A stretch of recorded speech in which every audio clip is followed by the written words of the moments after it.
Salve. Welcome to the US-Italy Forum. I'm Claudia Flisi, a journalist in Washington, D.C., and a graduate of SCIUS, the Johns Hopkins School of Advanced International Studies, which hosts the forum. Today's all-star panel will discuss Frediano Finucci's new book, The Great Game of Satellites. Each panelist deserves a long introduction, but we don't have time, so I suggest you check the links below. Meanwhile, a brief introduction to each. Finucci is a journalist as well as author who heads the Foreign Affairs Office of Italy's La Sette television. He's worked in Italy and abroad. Donald Jensen is a professor and former diplomat, an expert in Russian affairs who teaches at, among other universities, Johns Hopkins. Luca Steinmann is an Italian-Swiss journalist who's reported from the front lines in many of the world's hottest spots. His recent book, Il Fronte Russo, is about his recent experiences in Ukraine. Benvenuti, signore, and welcome to the forum. We'll start with the author. Frediano, we'd ask you to give a brief synopsis for viewers who are not familiar with this extremely disquieting topic, about 5 minutes. Then 5 minutes perhaps of commentary from the other two panelists, then a round-robin discussion. If you have questions for each other, if not, I have questions for all of you. And then a brief summary from each of you, ending, of course, with Frediano, with the author. So let's get right into it. Thank you, Claudia. Thank you, Claudia. Thank you, all the guests, and thanks to Daniele Moro for this great opportunity to explain my book to so distinguished audience. So this is not a book for specialists, first of all. This is not a book for nerds. This is not a book for scientists. It's a book to explain how satellites work and why satellites are so important in nowadays life, in economic life, in social life, in military life, and how satellites has changed the balance of powers between the blocs, the US, China, Russia, of course, and notably China. So this book has two souls. The first soul is military, because I explain how satellites have been used in the war in Ukraine. Not only, I underline, not only Elon Musk, because according to my research, to my interviews, satellites have been used since 2014 with skirmishes between the US and Russia after the so-called referendum in Crimea. Then I analyze how Elon Musk, of course, with Starlink, supported Ukraine starting from the 24th of February 2002. And I analyze all the steps that Elon Musk did in supporting Ukraine, and how the Ukrainians used also the Starlink technology to drive drones, explosive drones. And the second part is more a geopolitical part, because I explain how satellites are used by China and by Russia just to gain power in all over the world with African states, with underdeveloped states, and what could be the future of this technology even after Elon Musk Starlink. We also know that the US administration made a serious alert approximately 3 weeks ago or 1 month ago against the so-called ASAT weapons, anti-satellite weapons. And I explain in a very simple way, in a very plain way, what anti-satellite weapons are. Claudia. Okay. Donald, your expertise is geopolitical. Would you care to comment on that aspect of the satellite war? I would, but first of all, Frediano, I really enjoyed reading your book. Thank you. My Italian is pretty good. I read it in English and Italian because I'm of Italian heritage, but a lot of the words you used, I had to look up.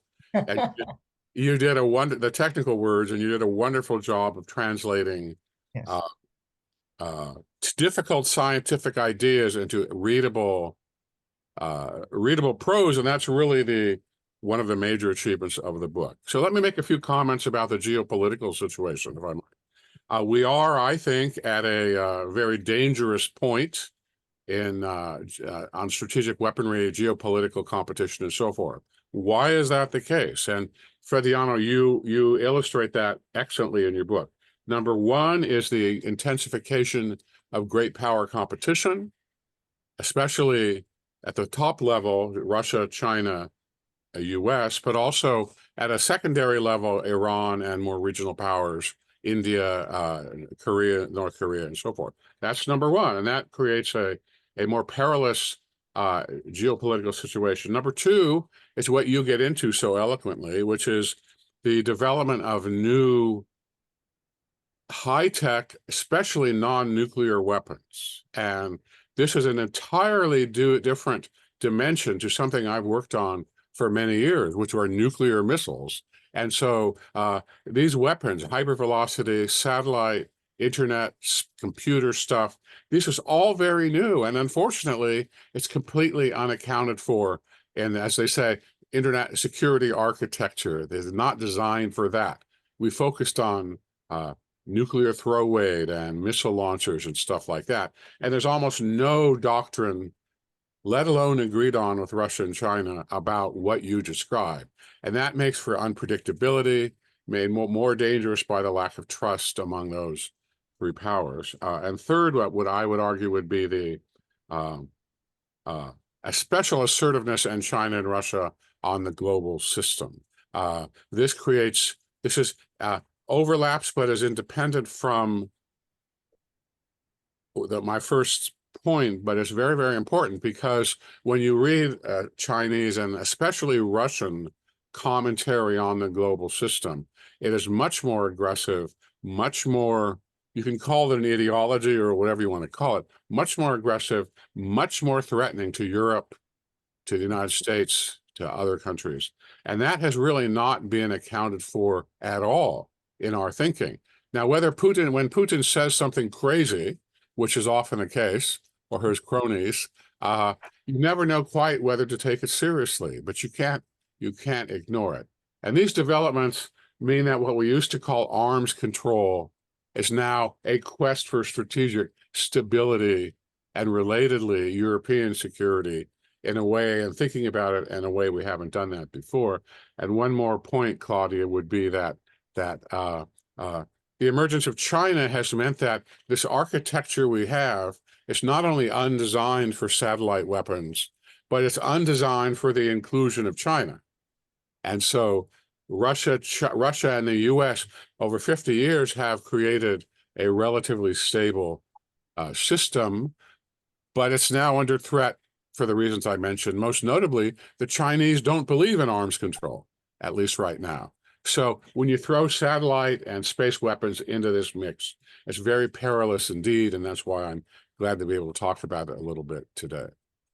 Okay, and Luca, your experience is directly on the front lines. Have you been able to observe some of this play, Russia, of course, but some elements of Chinese influence or any other influence that's not Russia-US in the Ukraine front? And actually not directly, but I was witnessing something very interesting for the development of this war. I remember during the first months of war, I was in the region of Donetsk, so in the areas of the Donbass controlled by Russians. And you could witness how Russian troops were unprepared, especially when it came to technology. So they didn't have a high-level technology. Okay, they were having rockets that were taking off from Russia to target Kiev or other cities throughout Ukraine. But on the ground, you didn't see any soldiers having a specific technology with them. You know, they were mostly fighting with old Soviet tanks, artillery, and these kind of weapons. You know, it was very impressive to me. You know, I was inside the city of Donetsk the day in which Russians officially entered this region. Of course, they were there de facto from before, but then when, let's say, the Russian tanks entered officially the Ukraine, it was the 24th of February 2022, I was expecting to see a difference in the equipment between the Russian soldiers and the local pro-Russian militias that had been armed by Russia since 2014. And there was no difference. You know, I couldn't see any difference between the local poor militias and the apparently strong Russian army, you know. So what we could see is that Russia was able to have this kind of sophisticated technologies, precise missiles, and so on, when it came to, let's say, a higher level, again, to bomb Kiev, to bomb Odessa, and so on. But they were not able to widespread this technology on the ground, you know, and that's also the reason for which Russia had so many defeats and so many soldiers killed in the battles, you know, in eastern Ukraine. Months after months, we have been seeing deeper Russian investment in technology when it comes to the troops having their boots on the ground. Last time I was there, I was near the city of Avdiivka, which is close to Donetsk. It was recently conquered by the Russian troops. Back then, it was November 2023, and the city was under siege, and Russians were around it while Ukrainian troops were still inside.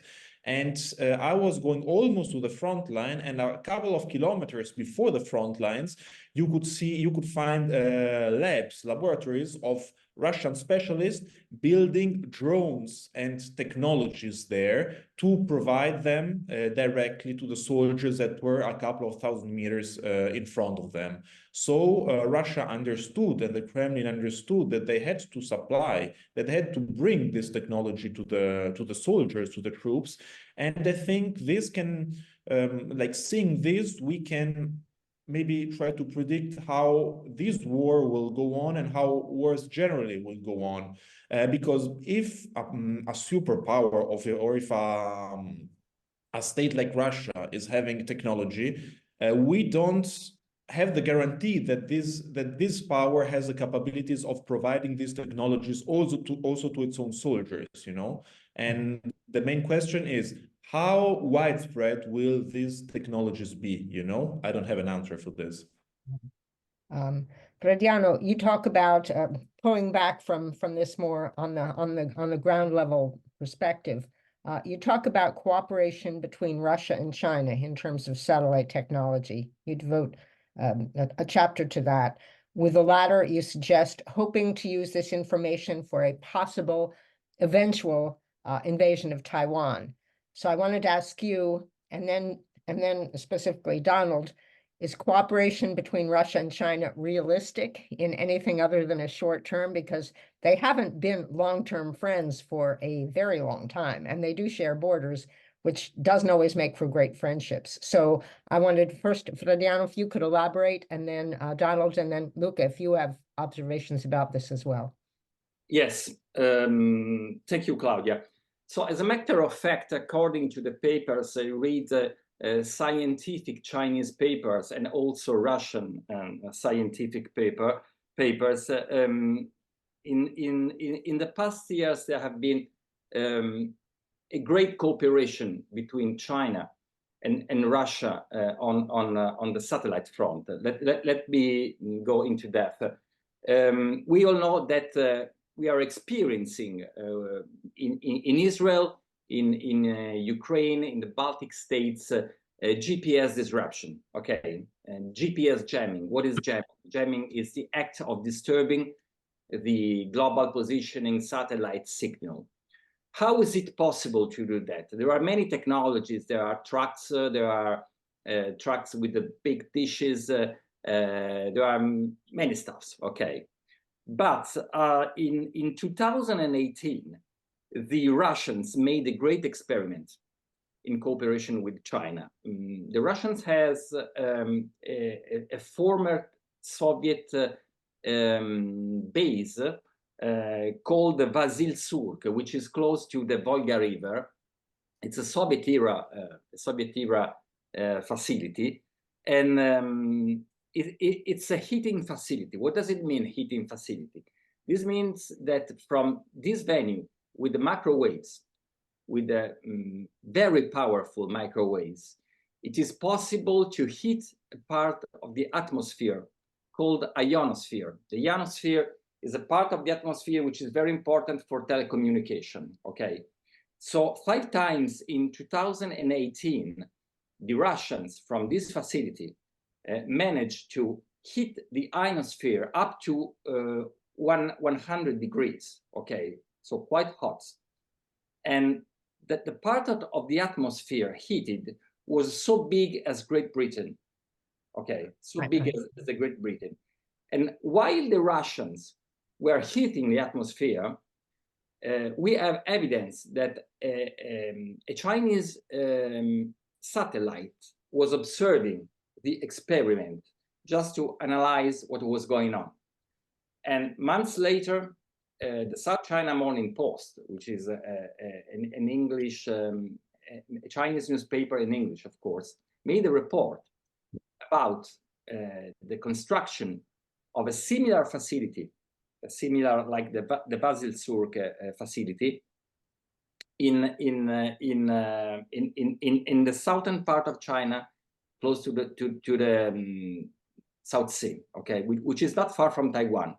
And the purpose of this facility was to hit the ionosphere in such a big way, just to include Taiwan. Right.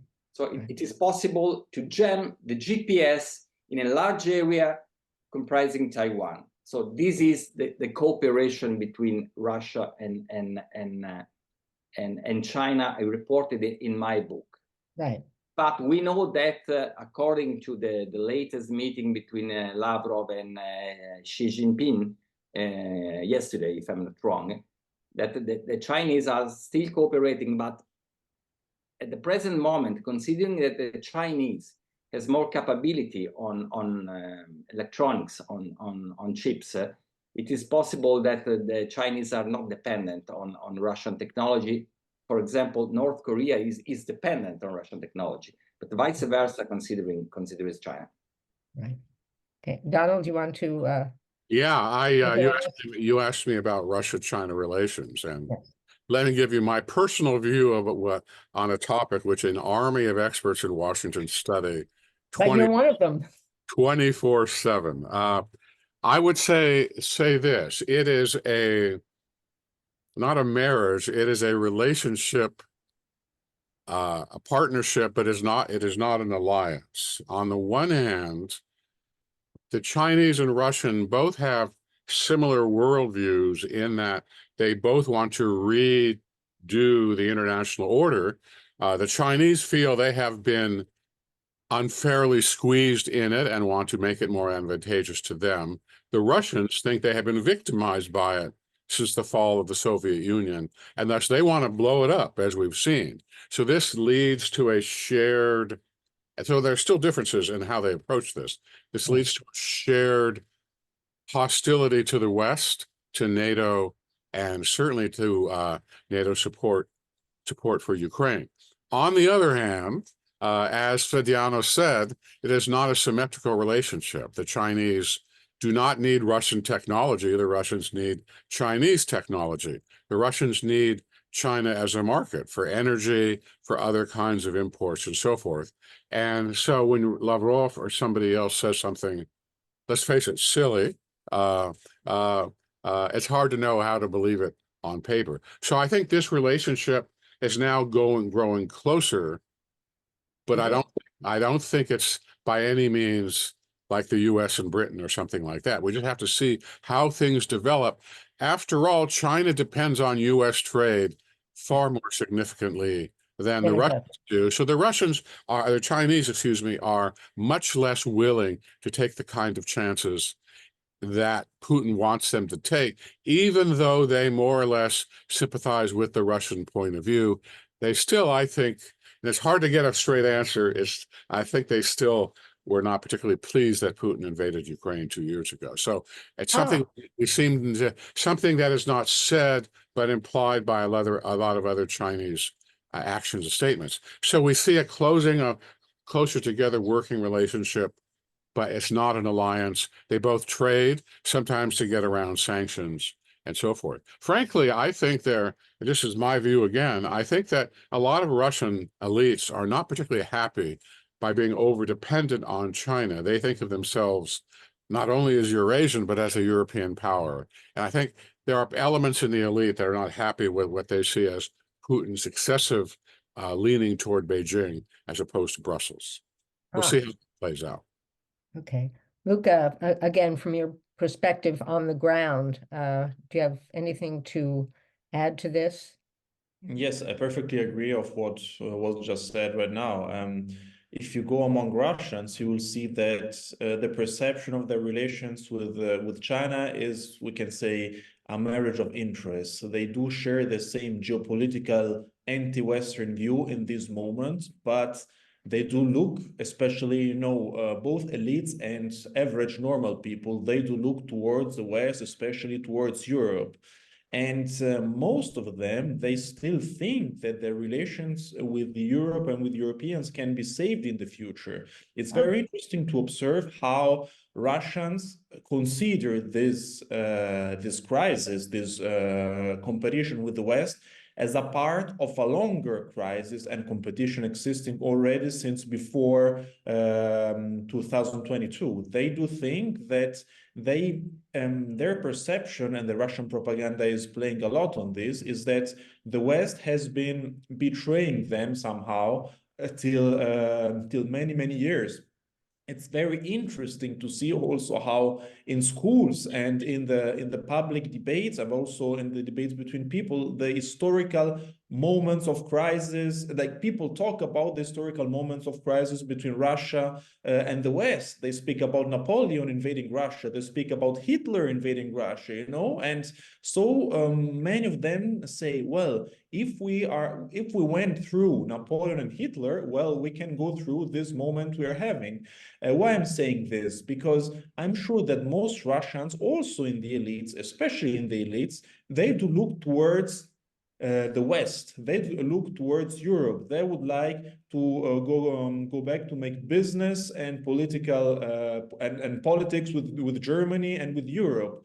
And so they have to have this wedding of interest with Russia right now, but they're not happy about the fact that they are getting dependent from Russia. And let's say many of them, I don't know if they're right or not, but many of them think we don't have a plan B for this. We have to go towards China.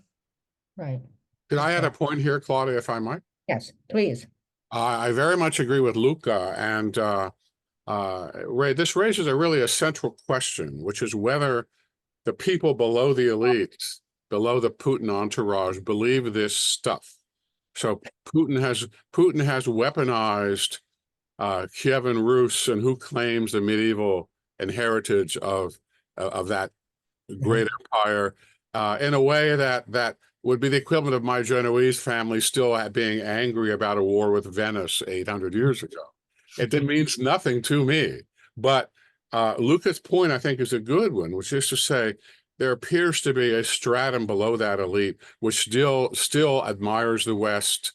They hate them and admire them at the same time. And I think that's to be kept in mind when we're talking about a lot about this relationship with China. It's very hard to measure, but I'm certain it's there. Right. Okay, turning back to something Frediano mentioned when you talked about the situation with China, you talked about jamming. In your book, you talk about jammers, spoofers, and stalkers. And you eloquently describe them in ways that the normal people like me can understand, the non-nerds. Can you briefly, for the viewers, explain what those three things are, and then which you think from your research may be the most menacing? Okay, if you open the toolbox of the space forces, for example, the US Space Forces, you can find many tools. Okay, we have the jamming, the spoofing, and the stalker. The jamming is the act of disturbing a satellite, the satellite signal, for example, the GPS, which is very dangerous because as many planes are experiencing in the Baltic states or also in the Middle East.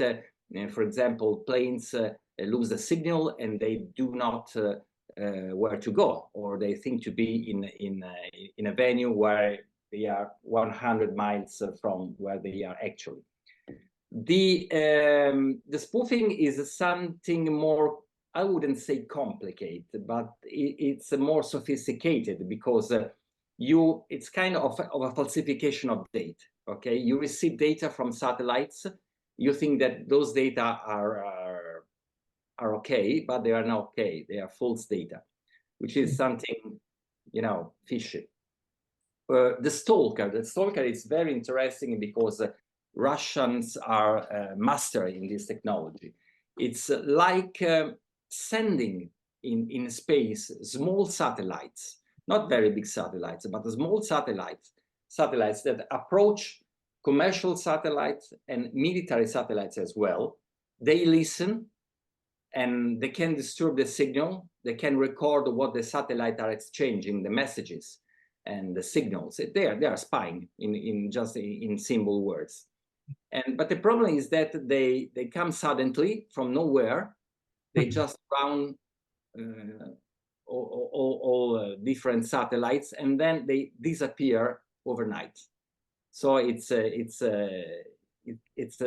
very interesting technology, and Russia has many satellites, many stalking satellites. I don't know what's worse about these among these tools. I think maybe jamming. Jamming is an issue because the US and European Union as well rely on GPS for many tasks, including trading, including positioning, moving planes, moving vessels, moving boats. And it's and the US, as I said, and the US and the Europeans have discovered that they are too dependent on those satellites, too dependent, because if there is an attack on many satellites, for example, a small nuclear explosions in the space, and the GPS suddenly goes down, we have so many problems.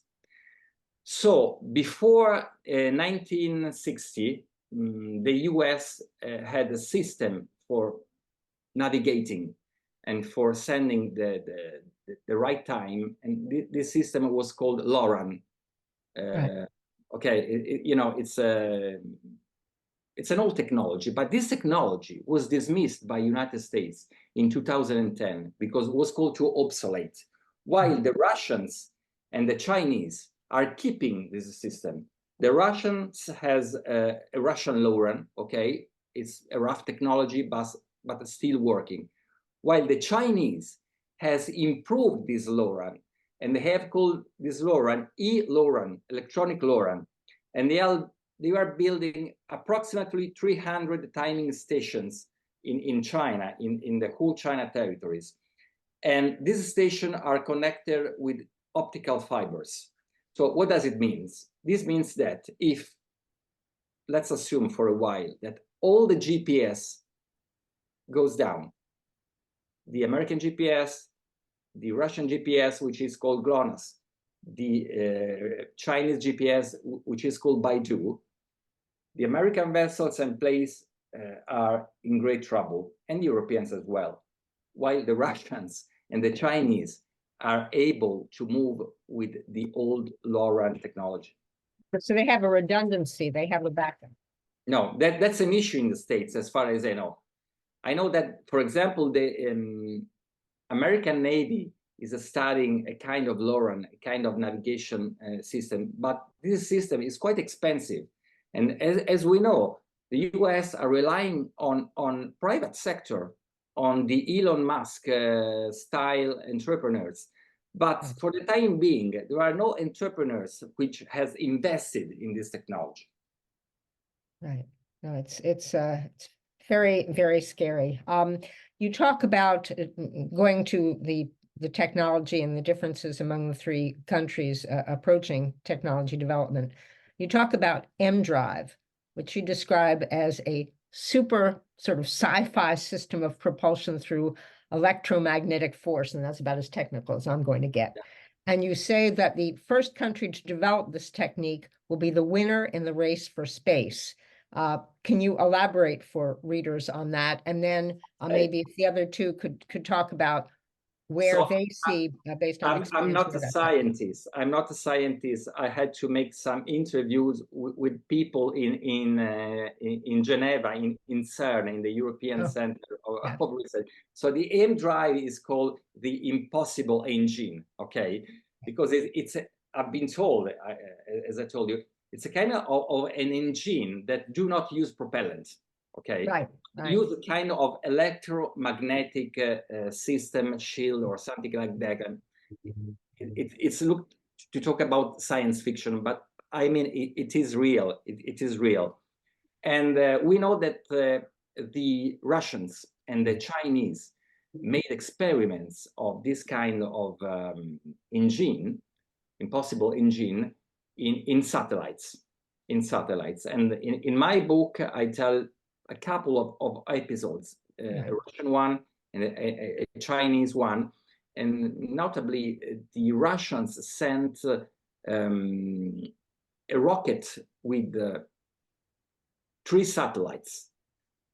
But 2 days after the launch of this rocket, they said, we forgot 1 satellite. There are 4. Right. They are not 3. And so the 4th satellite was probably this satellite equipped with this kind of engine. And I tell in my book how the US Air Force tried to detect this satellite, what the satellite was doing until it exploded suddenly in a very mysterious way. Right. Without attribution. Comments by Donald or Luca on this? That's pretty high-tech stuff. Very high. Well, I rely on Frediano for the wisdom here. I want to talk a little bit about the problem of verification and controlling this stuff, Claudia, but I can wait toward the end if you want. There's an analogy here in my mind always between the nuclear era in the 1950s, when these weapons systems were developed without pretty much any restraint, and technology drove the race forward, and today on the kinds of weapons that Frediano describes. And again, they're not regulated. They are dangerous and unpredictable. For that reason, I would also mention cyber and internet, which we haven't mentioned at all lately. Right. But in the process of developing the architecture I mentioned earlier, the question of trust and verification become very important. One is we used to call CBM, confidence building measures. And that meant often, and certainly in my case, I did a lot of, was on-site inspections of production facilities, capabilities. And that meant sending people from our side to the Soviet side and back and forth. And that did a great deal, I think, to allay the tension and slow down the competition between the USSR and the United States. Relatedly is the issue of electronic detection of some of this activity. We used to do it, I assume, I don't know, do it for bombers and missile testing and that kind of thing. But Frediano makes a good point when he talks about the need to monitor each other's capabilities. Again, that simply does not exist now, perhaps will never exist in the way that developed in the 60s and 1970s. I remember being in a Soviet missile base now in Belarus, I believe, and they were pretty cooperative in terms of implementing the Intermediate Nuclear Forces Treaty. And I asked the Strategic Rocket Forces General why they were being so cooperative. And the answer immediately was Gorbachev has ordered it to cooperate. And I don't see anything in the horizon right now that would have the same level of cooperation between the 2 and 3 sides if you include the Chinese. Veering a little bit away from the military, because in your book, Frediano, you also talk about the non-military, although there's always an overlap, but you talk about some of the really clever and unexpected ways that startups are using satellites to create new businesses. And you talk about Neptune to detect water loss in viaducts, and you talk about how to detect jellyfish presence so that people who are bathing in the Mediterranean aren't attacked by jellyfish, a different kind of attack from what we've been talking about. And you talk about tracking forest fires. And then you also talk about what you call the ecological transition. Since you describe yourself as not originally a scientist or not a scientist, what surprised you most as a non-nerd of these things that you talk about? This is a good question. This is a good question. What surprised me is that, you know, if you stop someone on the road and you ask him about the importance of internet, of the web, the importance of the mobile phones, they do know how they important, how they are important, you know, for our day's life. Nobody would like to go back to the 70s or the 80s without the web, without mobile phone, and so on. But if you ask about the importance of satellites, they do not realize. Exactly. They do not realize how satellites are important, as you said, for startups, for example.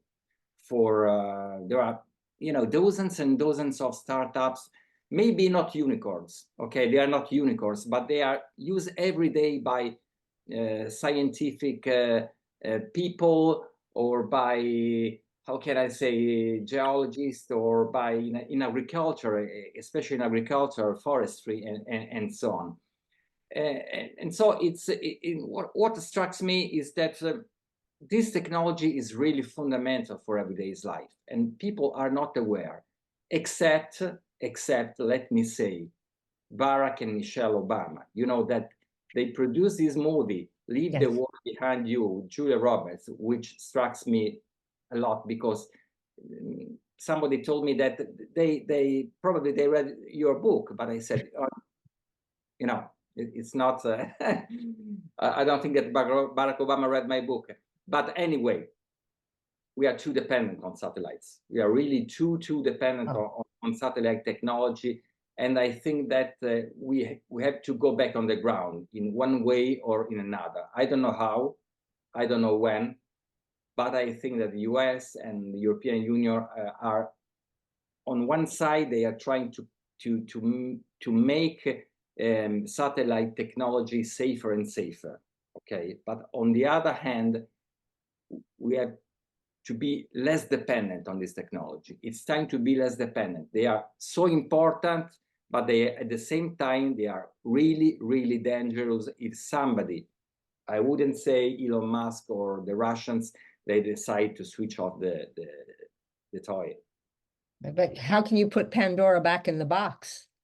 That's the problem. We have to rethink. We have to rethink our. I wouldn't say our economy, but the way we protect ourselves. And also in terms of what you've talked about now throughout the book, and especially the commercial applications used by dozens, I would say hundreds, maybe even thousands of startups, you raise the question directly and indirectly of the conflict between the privacy of the individual and the security of society. Now, this is talked about in the US with, you know, Facebook and stalking, not satellite stalking, but normal people stalking, and of the security of society, and who gets to decide that.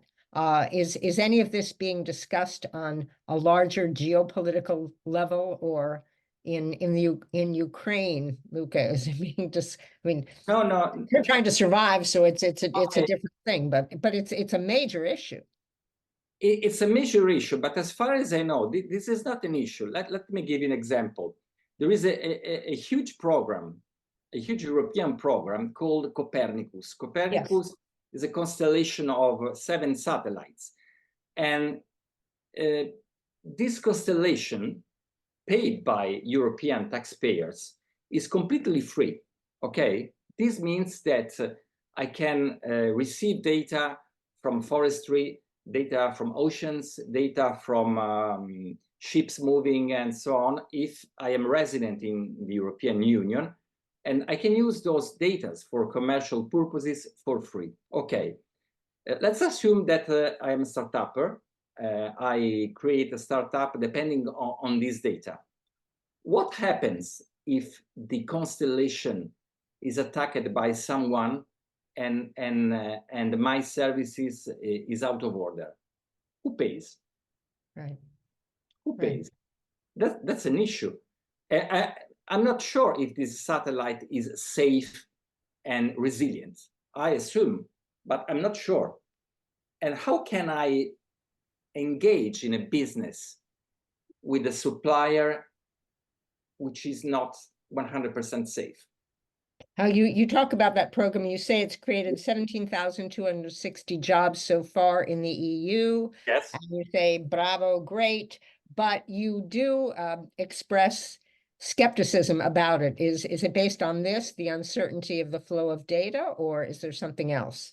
Okay, the figures you mentioned come from a paper commissioned by the European Union, and the paper was produced by PricewaterhouseCoopers. Okay, so the data are correct, but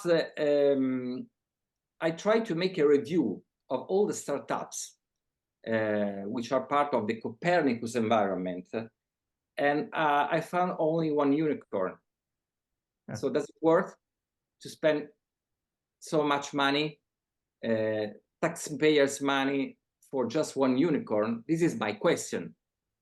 Probably, you know, the following month there will be a unicorn made on Copernicus data. We will discover that. But for the time being, I don't see an ecosystem like Silicon Valley or like the Israel startup nations, something similar. I don't see something similar, but maybe. Although people who are saved from jellyfish may be happy that they have a satellite situation that protects them Yes, from. but it's something for Italians and rich people in Greece and in Sardinia or Corsica. You know, I don't think you will make money with this application. Perhaps not, but you do save someone's skin. You also reference near the end of the book, you reference 3 possible world orders. Now we're getting back to something in which Donald and Luca can comment more directly. You reference 3 possible world orders. One, security that's US dominated, with China having a role more in Asia than not. A multipolar economic order where the US, China, the EU, and to a lesser extent, India and Japan, but maybe not Russia, would have major and then minor roles. And then you describe a digital order, and this is the most interesting because you've alluded to it all along in our conversation. Unlike the others, this is not government driven. This is private company driven, and you talk about the big 7. Alphabet, that is Google, Amazon, Apple, Facebook, also known as Meta, Microsoft, Starlink, which is Elon Musk, and TikTok being the big players in this arena. And this is not only the power to communicate military information, but to influence public opinion. And here's the other big role of satellites. It's not only the military per se, but it's influencing public opinion, which in the US means, will Ukraine get money for its interests, or will it not? Because public opinion has a lot to do with elections, and in a democracy, it's all about elections, and then it gets back to all about money again. And in terms of this 3rd possible world order, you express, as you have all along, skepticism about Elon Musk. Would you care to elaborate on this?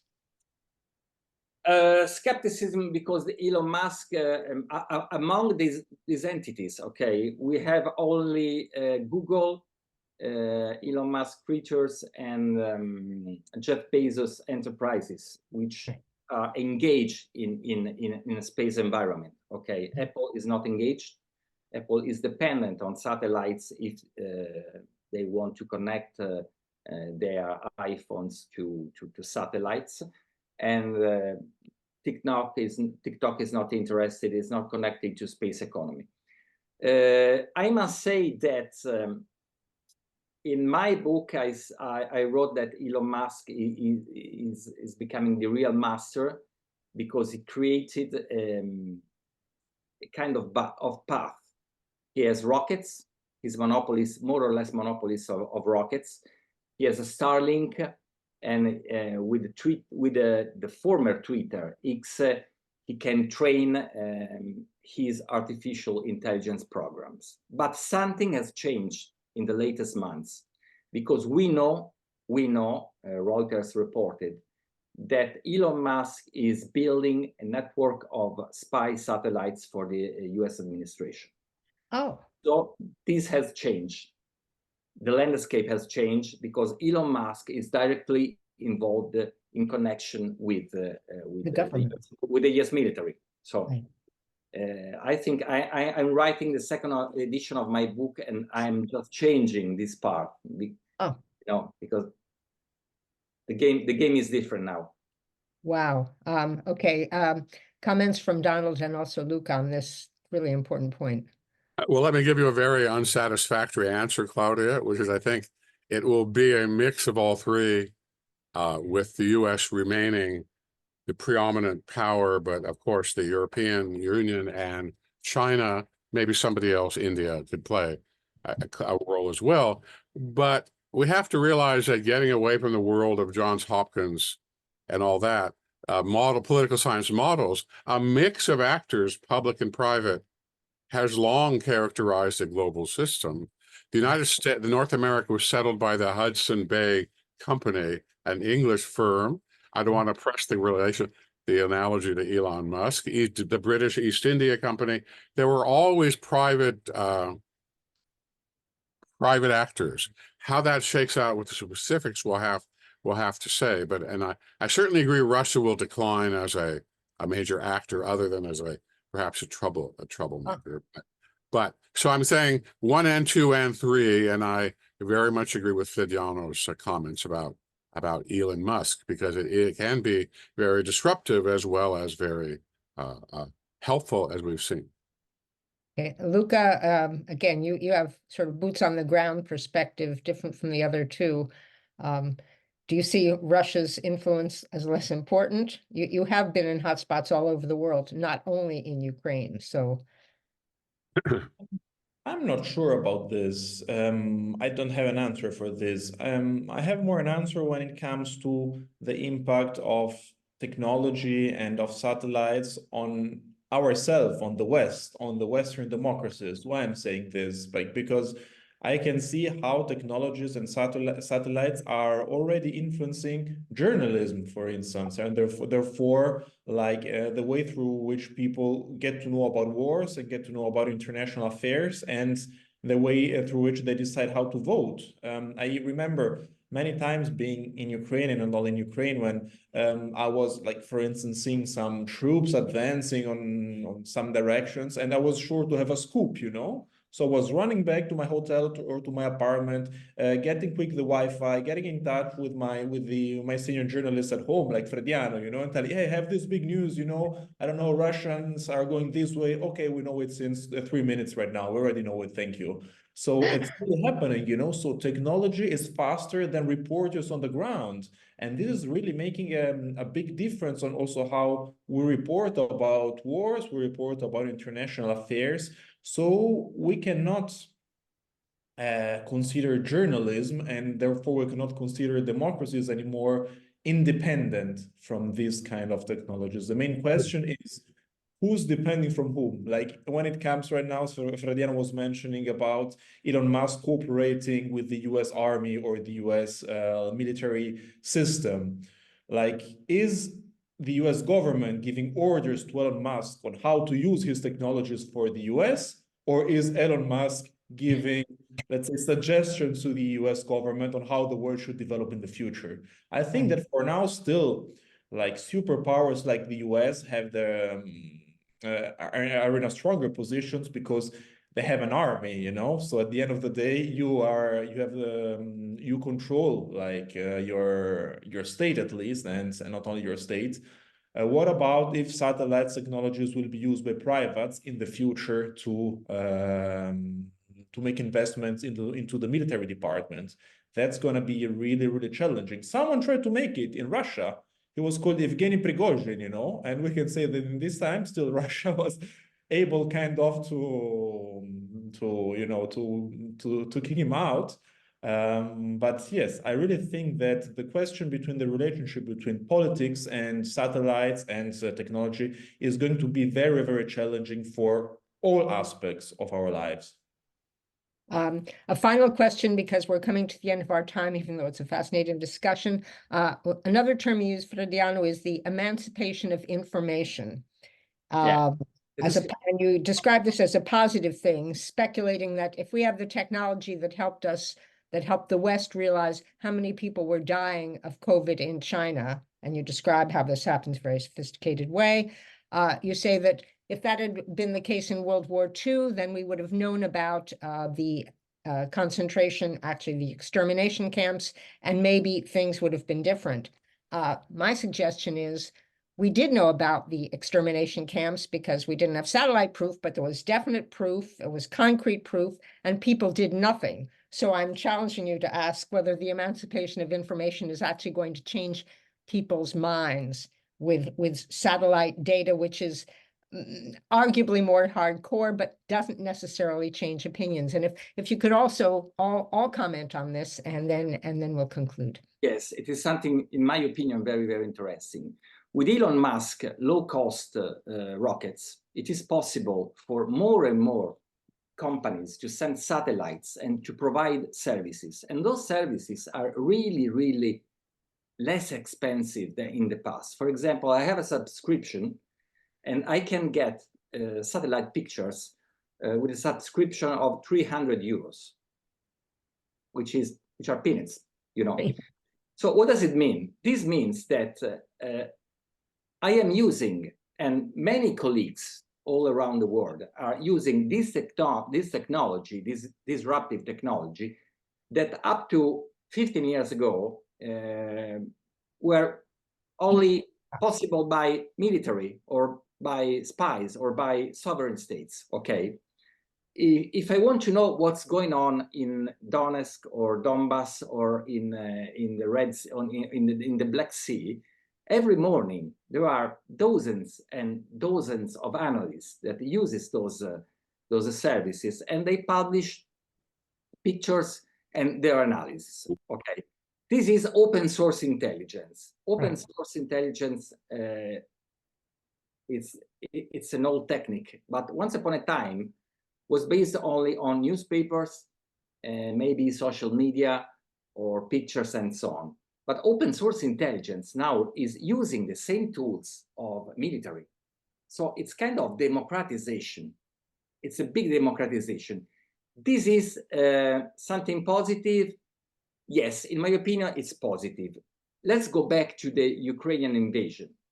The New York Times and many American newspapers started publishing pictures of military camps, Russian camps at the borders with Ukraine 6 months before the invasion.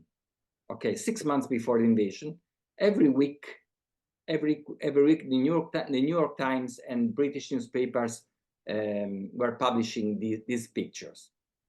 And they were telling, hey guys, Russia is preparing to invade Ukraine. Why? Because they are building field hospitals. The Russians replied that there were drills, simply drills. But the Americans said, when you make drills, you don't build hospitals. Okay. Right. So satellites were not able to avoid the invasion of Ukraine, right. But were able to demonstrate that Putin was lying. Right. Right. Luca? Well, yes, it's difficult. Like Frediano was speaking about democratization of technology, of satellites. If we're going towards this direction, and I do agree that we're going to this direction, I think we need new laws, because the average citizen, like every one of us, can get more information, can get more power towards others with these technologies.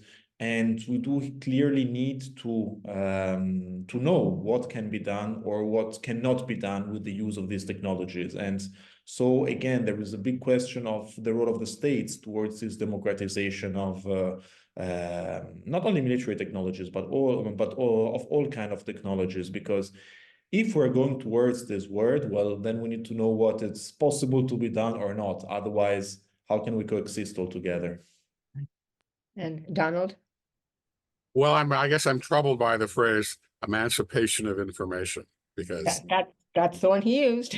I know what's used. There's information and there's information, and much depends on the perception of what's going on. Because people, I think, tend to believe their first impressions much more than corrected later. And so if you look at how the evolution of the 2014 Little Green Men issue, which was largely a Russian disinformation operation, was perceived, it was perceived by a lot of people as being true. And so information can be manipulated, information in quotes. The Russians are master manipulators of information, as we've said.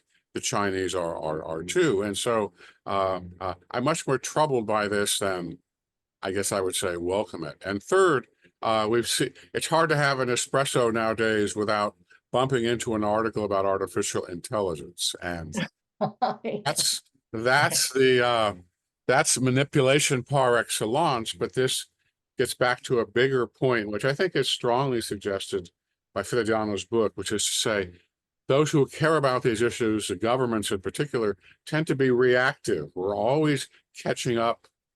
We're nowhere near having a response to artificial intelligence. And it's a very, very alarming thing to know that we're constantly behind the curve on these kinds of questions. Right. So last minute or two, Frediano, since it's your book, you want to rebut or comment on these comments and give a summation? Well, my last comment, according to what my friend Luca said, and to what Donald said, space is the new Far West. Space is the new Far West. So there are no laws, and the few laws that we have made by United Nations are only for states. They are not for enterprises, because when they were written, the private companies were not involved in this business. Okay, so you have to bear in mind that space is the new Far West. And so who is more, how can I say, violent? Like in the Far West, people were violent. Who is faster than the other is the winner. That's the problem. That's the problem. Space is big. Far West was big. And satellites are so important as the railways were in the Far West. Who owns the railways? Who owns the satellite is really the mass minder of the low Earth orbit, and maybe in the following years of the race to Mars, race to moons, and so on. So with that, we urge viewers to read this book, as be as concerned as we are about the future, and to put on our cowboy hats and I guess get on our horses and start riding. Look for a sheriff, I suppose. That would be important as well. But meanwhile, thank you very much to the panelists for joining us. And if you have comments, write to the US-Italy Global Forum, and we'll try to get you the right people to answer them. So thank you very much. Ciao. Thank you. Buonasera.